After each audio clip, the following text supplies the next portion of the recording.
Welcome back to Furious HOA Karens. The permit was fine until she decided it was not.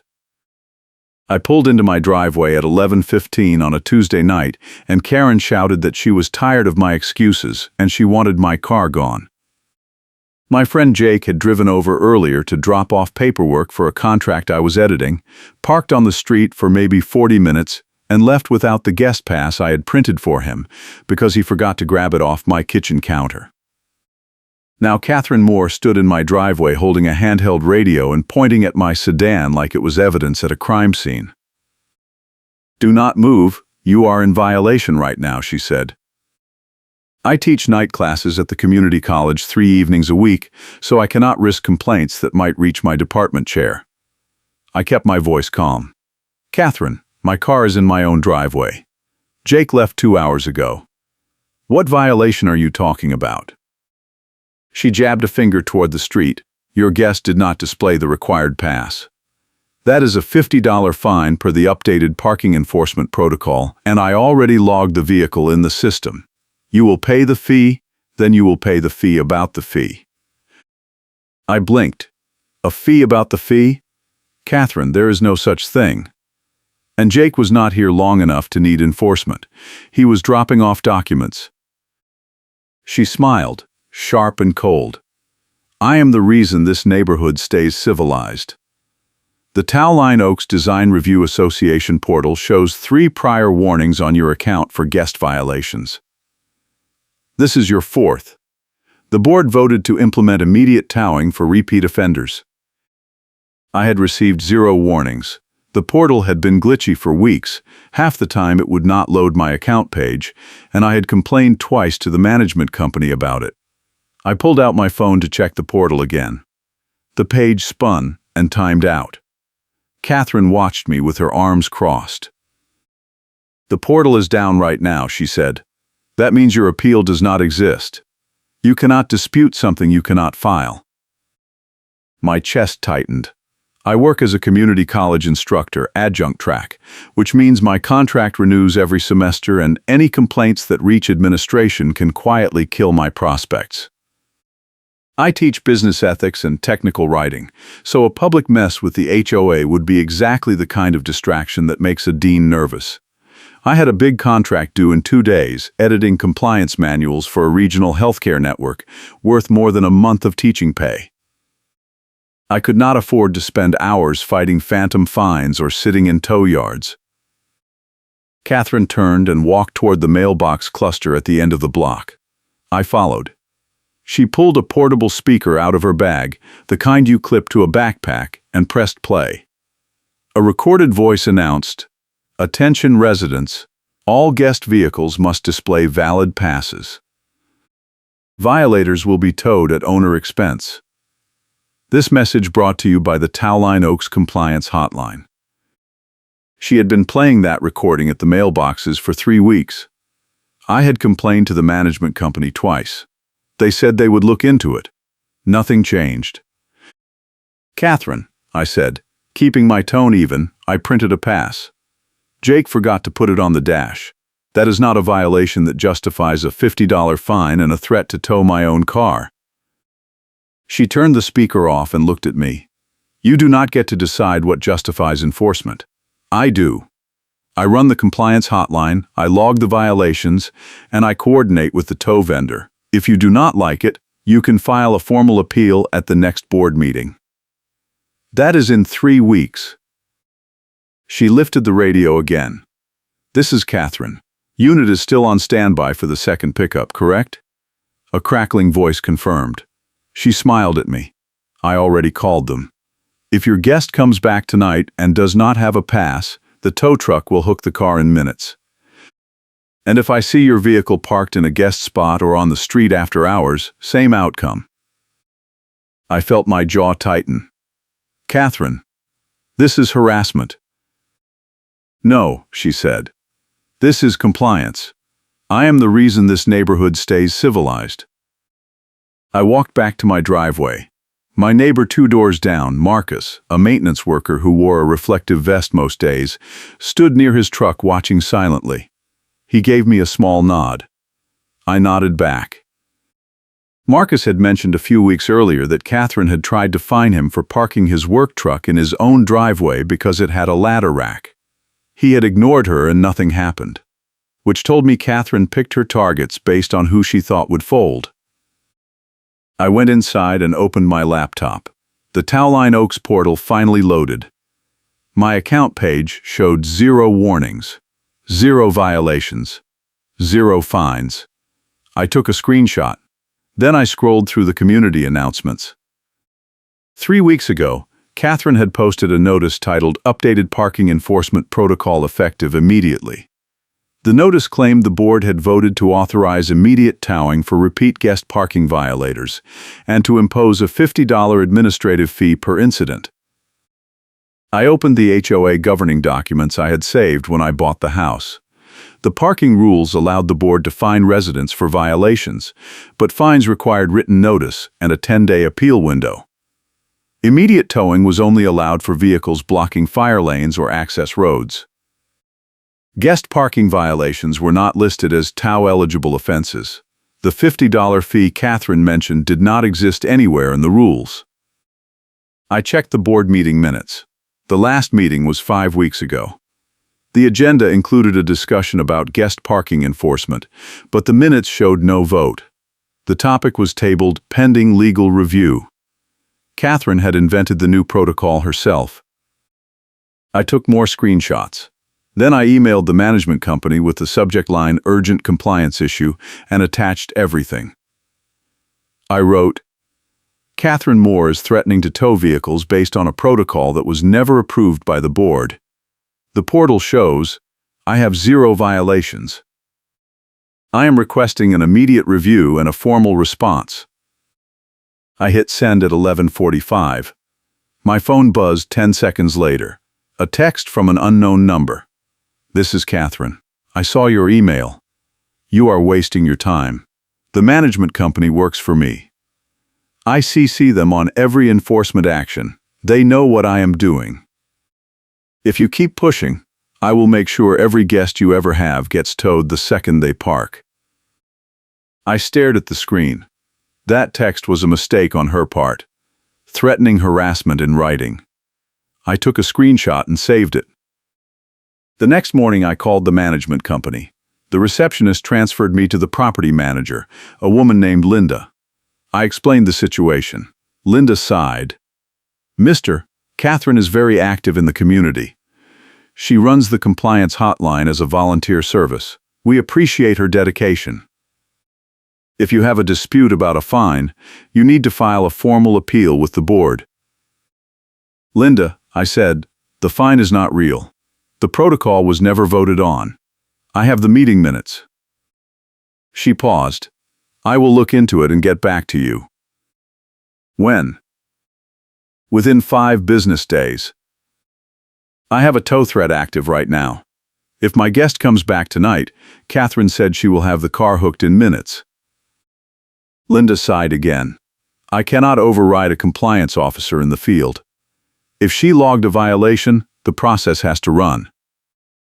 She is not a compliance officer. She is a resident who gave herself a title. Mr. I am going to have to end this call. File your appeal in writing. Goodbye. I hung up. My stomach felt tight. I had 2 days to finish the healthcare compliance manual edits, and I could not focus. Catherine had sent 3 more texts by noon. Each one reminded me that the tow vendor was on call, and that any vehicle I allowed to park without a displayed pass would be removed immediately.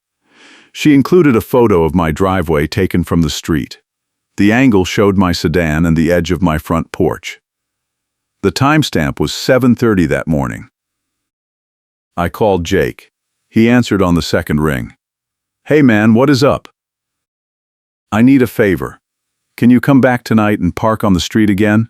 I need to document what happens when Catherine tries to tow you.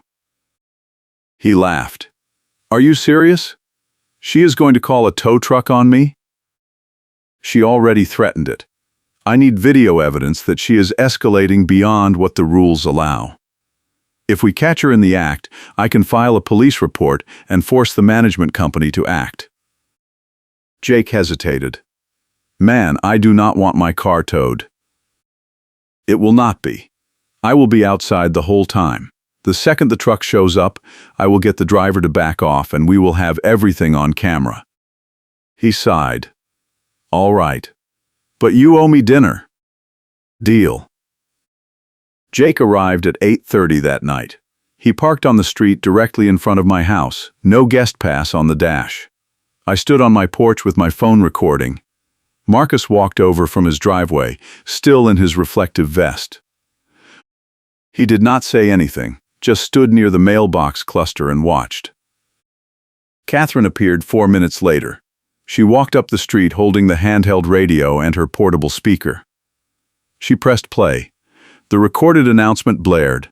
Attention residents, all guest vehicles must display valid passes. Violators will be towed at owner expense. She stopped next to Jake's car and took a photo of the license plate. Then she lifted the radio. This is Catherine. I have a confirmed violation at the address I sent earlier. Dispatch the unit now.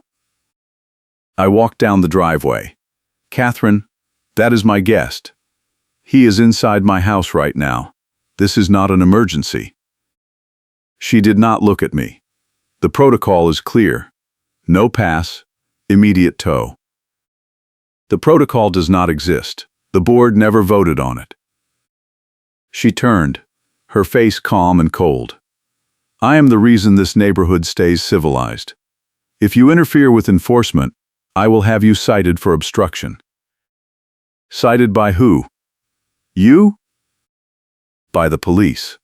I have the non-emergency number on speed dial. I kept recording. Catherine walked to the end of the block and placed 2 orange cones on the curb near the fire lane. Then she moved them 10 feet closer to my driveway. Then she moved them again. Each time she repositioned them, she took a photo. I realized she was staging the scene to make it look like Jake had parked too close to the fire lane. A tow truck turned onto the street 6 minutes later. The driver pulled up slowly, amber strobe flashing. He got out and walked over to Catherine. She handed him a clipboard. He looked at Jake's car, then at me, then back at Catherine. He shook his head. Ma'am, this vehicle is not blocking anything. I cannot tow it without a police authorization or a clear violation. Catherine jabbed a finger at the fire lane curb. He is within 15 feet of the painted zone. That is a violation under city code. The driver looked at the curb. The painted fire lane was a good 30 feet away. He frowned. Ma'am, that is not accurate. I am not hooking this car. She raised her voice. I am the compliance officer for this HOA. You are contracted to respond to my calls. If you refuse, I will report you to your dispatcher and have you replaced. The driver crossed his arms. Ma'am, I am not risking my license for a bogus call. If you want this car towed, get a cop to sign off on it. Catherine pulled out her phone and dialed. I stepped closer. Catherine, if you call the police and lie about the situation, that is filing a false report. She glared at me. I am not lying. Your guest is in violation. The police non-emergency line picked up. She spoke quickly, her tone sharp and urgent. Yes, I need an officer at the Towline Oaks neighborhood. We have a vehicle parked in a fire lane and the owner is refusing to move it. I raised my phone higher, making sure the audio was clear. Catherine, that is a lie. Jake's car is 30 feet from the fire lane. She ignored me and gave the dispatcher the address. The call ended. She looked at the tow driver. The police are on the way. You can wait or you can leave, but when they arrive and confirm the violation, you will be back here hooking the car anyway. The driver shook his head and got back in his truck. He pulled forward and parked 50 feet up the street, engine idling, amber strobe still flashing. Marcus walked over. He looked at me, then at Catherine. Miss Moore, I watched you move those cones 3 times. That car is not in the fire lane. Catherine turned on him. You do not have authority here. Stay out of this. I work for the city maintenance department. I know where the fire lanes are. That car is legal. Catherine's face flushed. You are not a code enforcement officer. Your opinion does not matter. A patrol car turned onto the street 8 minutes later. The officer got out, a middle-aged man with a weathered face and a tired expression. He walked over. Who called this in? Catherine stepped forward. I did. I am the compliance officer for the Towleen Oaks HOA. That vehicle is parked in violation of city code within 15 feet of a fire lane. The officer looked at Jake's car. Then he looked at the curb. Then he pulled a tape measure off his belt and walked the distance. He came back shaking his head. Ma'am, that car is 32 feet from the painted zone. It is not in violation. Catherine pointed at the cones. I marked the zone extension with those cones. The fire lane extends beyond the paint during enforcement hours. The officer frowned. Ma'am, fire lanes are marked by the city. You cannot extend them with cones. If you called me out here under false pretenses, that is a problem. I stepped forward. Officer, I have video of her moving those cones multiple times to stage the scene. I also have documentation that she threatened to tow my guest based on an HOA protocol that was never legally approved. The officer looked at me. You have that video now? I held up my phone. Yes, sir. Send it to me. He gave me his email. Then he turned to Catherine. Ma'am, I am going to need your name and contact information.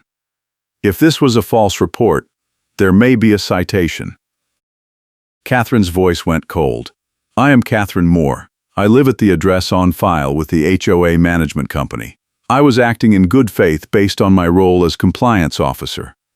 If you want to waste city resources citing a volunteer, that is your choice. The officer wrote down her information. Ma'am, good faith does not cover moving cones to manufacture a violation. I am issuing a warning tonight. If I get another call like this from you, it will be a citation for misuse of emergency services. He looked at me. Sir, if you want to file a report for harassment, you can do that at the station. Bring your video and any other documentation.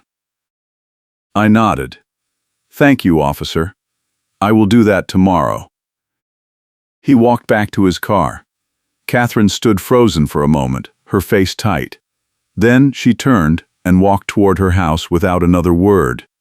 The tow truck driver pulled away. Jake came out of my house, keys in hand. He looked at me.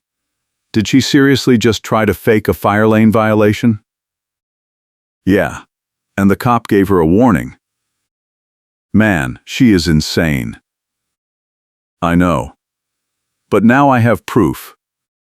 I spent the next morning at the police station filing a harassment report.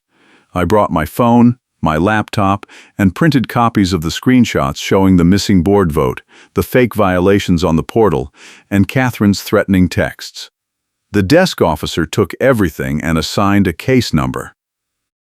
He said the report would be forwarded to the neighborhood resource officer and that someone would follow up within a week. I left feeling slightly better, but the knot in my stomach did not go away. I still had a contract deadline in 24 hours, and I had barely touched the edits. I worked through lunch and into the evening, skipping dinner, pushing through the compliance manual page by page.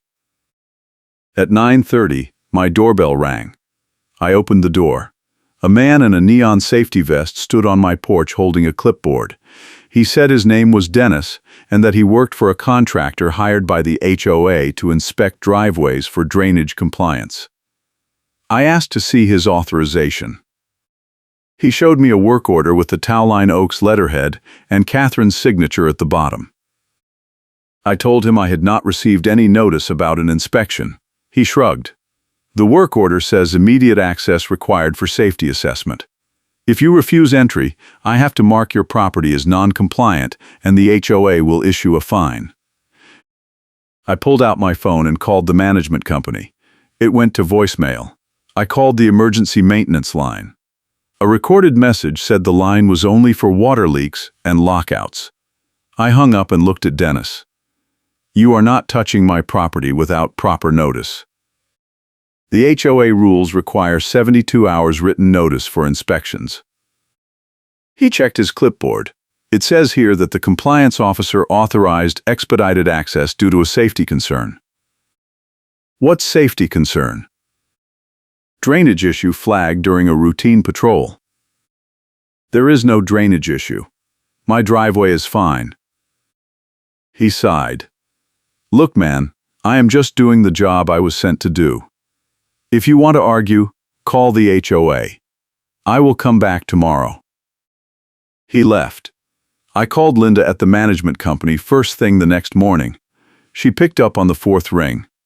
Mister, I got your report about the inspection. Catherine flagged your driveway for a drainage audit under her authority as compliance officer. The contractor was supposed to give you 72 hours notice, but there was a miscommunication. Linda, there is no drainage issue. Catherine is retaliating because I filed a police report. That is a serious accusation. Do you have proof? Yes. I have her texts, the video from last night, and the police report number. Linda paused. I will escalate this to the board president. Someone will call you within 48 hours. I need a response faster than that. Catherine is actively harassing me. I understand your frustration, but the board meets on a set schedule. I cannot force an emergency session without evidence of immediate harm. She tried to have my guest's car towed under false pretenses.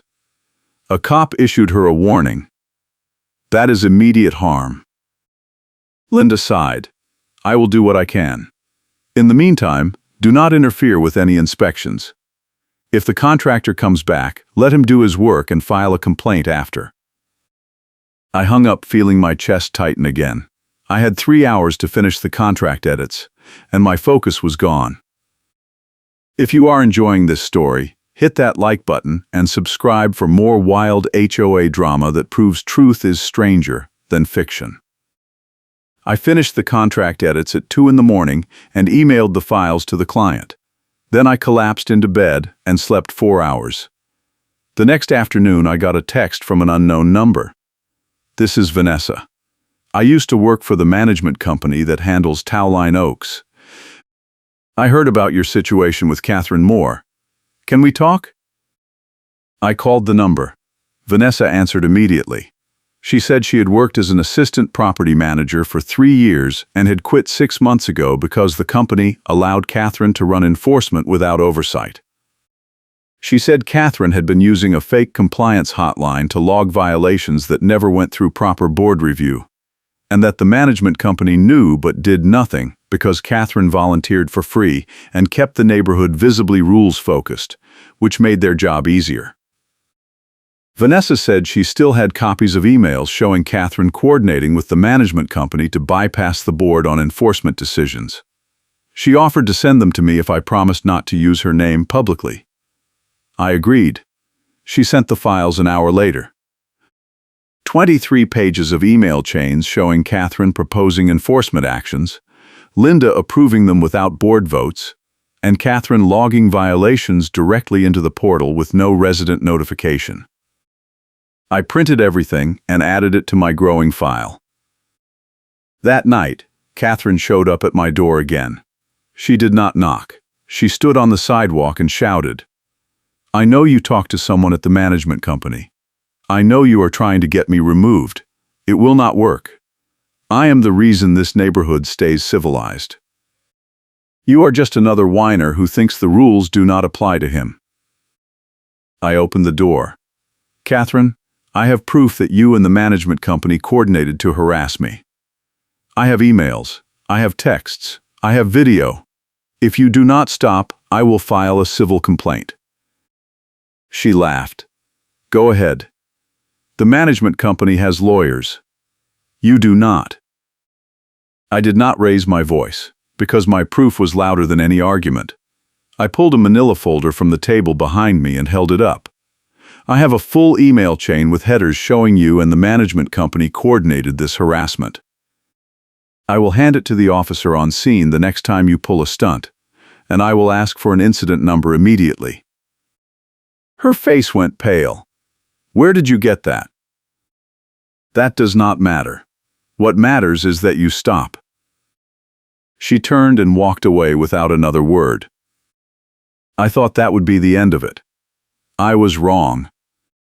2 days later, I came home from teaching and found a tire clamp on my car.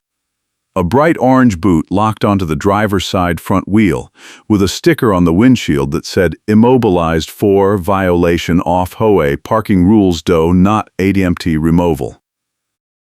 The sticker had no readable text beyond that line. No case number. No contact information. Just a printed warning. I called the police. The same officer from 2 nights before responded. He looked at the boot, then at the sticker. He shook his head. "Sir, this is not a city boot. This is private enforcement. If your HOA put it on, you need to contact them to remove it." I called the management company. Linda said she had no record of a boot authorization and that I needed to contact Catherine directly. I said I was not contacting Catherine. She said then I would have to wait for the board meeting in 2 weeks. I called a locksmith. He came out, looked at the boot, and said he could remove it, but that I would be liable if the HOA claimed damages. I told him to do it anyway. He cut the lock with a grinder and pulled the boot off. I paid him $200. The next morning, I got an email from Linda. Subject: unauthorized removal of HOA property. The email said I had removed an enforcement device without authorization and that I was being fined $500 for destruction of HOA property and obstruction of compliance procedures. The email included an invoice and a link to pay online. I replied with a single line: "Show me the board vote that authorized tire clamps." Linda replied 2 hours later: "The compliance officer has discretion to use appropriate enforcement tools under the governing documents." I replied again: "Show me the section of the governing documents that grants that authority." No response. I forwarded the entire exchange to the police, to the board president whose email I found on the HOA website, and to Vanessa. Vanessa replied within minutes: "That $500 fine is not real." I checked the fee schedule before I left. There is no line item for enforcement device removal because tire clamps were never approved. Catherine made it up. I saved her email and added it to the file. That weekend, Marcus knocked on my door. He said Catherine had been going door to door telling neighbors that I was a problem resident who refused to follow the rules and that I was threatening legal action against volunteers. He said 3 neighbors had asked him if it was true. He told them it was not, that Catherine was lying, and that he had seen her fake the fire lane violation himself. Marcus said he was willing to testify at a board meeting or in court if I needed a witness. I thanked him and wrote down his contact information. The board meeting was scheduled for the following Thursday. I printed 40 copies of my evidence packet, the email chains from Vanessa, the screenshots showing no board vote, the police report number, the video of Catherine moving the cones, the texts, the fake fine invoice, and a timeline showing every escalation. I arrived at the meeting 15 minutes early. The meeting was held in the clubhouse near the neighborhood pool. Catherine was already there, sitting at the front table with 2 other board members. She saw me walk in and her face went tight. The board president, a retired engineer named Tom, called the meeting to order. He ran through the standard agenda items, budget updates, landscaping bids, pool maintenance. Then he opened the floor for homeowner comments. I stood up. "My name is on file. I am here to address a pattern of harassment by Catherine Moore, who claims to be the compliance officer for this HOA. Over the past 3 weeks, she has threatened to tow my guest vehicles under a protocol that was never approved by this board. She filed a false police report to manufacture a fire lane violation. She sent a contractor to my property without proper notice. She had a tire clamp placed on my car without authorization, and she invented a $500 fine that does not exist in the governing documents." Catherine shot to her feet. That is a lie. Everything I did was authorized under my role as compliance officer. Tom raised a hand. Catherine, let him finish. I walked to the front and handed Tom a copy of the evidence packet. I also distributed copies to the other board members and placed a stack on the back table for residents. I have emails showing Catherine coordinated enforcement actions with the management company without board votes. I have video showing her moving cones to fake a fire lane violation. I have a police report documenting her filing a false emergency call. I have screenshots showing the fee she tried to charge me does not exist.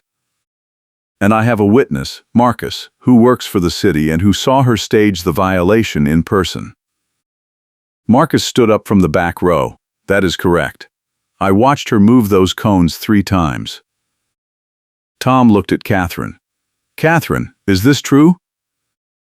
Her voice went sharp. I was acting in good faith to enforce the rules. This resident has been uncooperative and disrespectful. I am the reason this neighborhood stays civilized. Tom flipped through the packet. Catherine, I do not see any record of a board vote authorizing immediate towing or tire clamps. Did you bring these enforcement actions to the board before implementing them? She hesitated. The governing documents give the compliance officer discretion. Tom shook his head. They do not. The governing documents say the board must approve all fines and enforcement procedures. You did not have authority to do any of this. Catherine's face flushed red. I have been volunteering my time for 2 years to keep this neighborhood in order. I do not deserve to be attacked like this. Tom looked at the other board members. They nodded. He looked back at Catherine. Catherine, effective immediately, you are removed from the compliance officer position. The board will conduct a full review of your actions and determine next steps. If any fines or fees were issued without proper authorization, they will be reversed. Catherine stood frozen for a moment. Then she grabbed her bag and walked out. The door slammed behind her. The room erupted in murmurs. Tom banged the gavel. Order. We are going to establish a formal compliance committee with oversight from the full board. No single person will have unilateral enforcement authority going forward. After the meeting, Tom pulled me aside. He said the board was going to file a complaint with the management company about Linda allowing Catherine to bypass proper procedures. He said I would receive a formal apology letter and that any fines on my account would be removed. He also said the board was adopting an enforcement checklist that limits what any volunteer can do without a board vote. I thanked him. Then I went home and slept for 10 hours. The following week, I got a call from the management company regional director. He said Linda had been reassigned and that a new property manager would be taking over Towline Oaks. He apologized for the lack of oversight and said the company was implementing new protocols to prevent volunteers from acting outside their authority. He also said Catherine had been banned from accessing the HOA portal admin tools. I asked if the company would be issuing refunds to other residents who had been charged fake fines. He said they were reviewing all enforcement actions from the past 2 years and would issue refunds where appropriate. 2 weeks later, I got a check in the mail for $200, reimbursement for the locksmith who removed the tire clamp. The note said the board had determined the clamp was placed without authorization and that I was not liable for removal costs. I also got an email from Vanessa. She said 3 other residents had come forward with similar stories about Catherine inventing fines and threatening tows. The management company had refunded over $4,000 in fake fees. Marcus stopped by one evening with a 6-pack. We sat on my porch and he told me that Catherine had moved out of the neighborhood the week before. Someone said she bought a condo across town. He raised his beer. To compliance officers with actual oversight. I clinked my bottle against his.